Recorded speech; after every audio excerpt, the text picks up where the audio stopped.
हर साल माघ माह के शुक्ल पक्ष पंचमी तिथि के दिन बसंत पंचमी का त्योहार मनाया जाता है और इस दिन विधि विधान के साथ ज्ञान की देवी मां सरस्वती की पूजा की जाती है।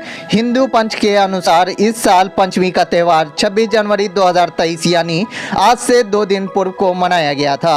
इस दिन माता सरस्वती की आराधना करने से व्यक्ति की सभी मनोकामनाएं पूर्ण होती है, लेकिन हमें यह बात जानना बेहद जरूरी है, माता की पूजन के बाद उनका विसर्जन कैसे करना है। तो आइए जान लेते हैं विसर्जन विधि। माघ शुक्ल पंचमी के दिन सरस्वती की पूजा के बाद षष्ठी तिथि को सुबह माता सरस्वती की पूजा करने के बाद उनका विसर्जन कर देना चाहिए। शुभ संध्या काल में मूर्ति को प्रणाम करके जल में प्रवाहित कर देना चाहिए। आपको यह भी बता दें, धार्मिक मान्यताओं के साथ बसंत पंचमी के दिन ही देवी सरस्वती का जन्म हुआ था, इसलिए इस दिन को विद्या की देवी मां सरस्वती की जयंती के रूप में भी मनाया जाता है। कल शाम इस क्रम में सैदनगर लहरियासराय में मां सरस्वती की पूजा कर हवन के बाद सैदनगर काली धाम पोखर में हर्षोल्लास के साथ विद्या की देवी मां सरस्वती प्रतिमा का विसर्जन किया गया।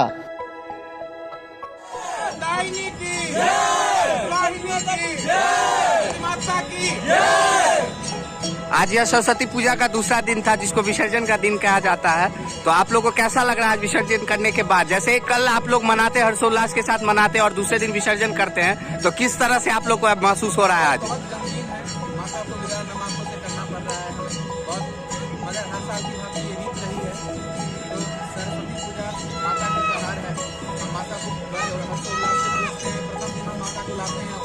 और उनका स्वागत उनका बुलाते हैं माता को, और दूसरे दिन हम उनकी विदाई करते हैं।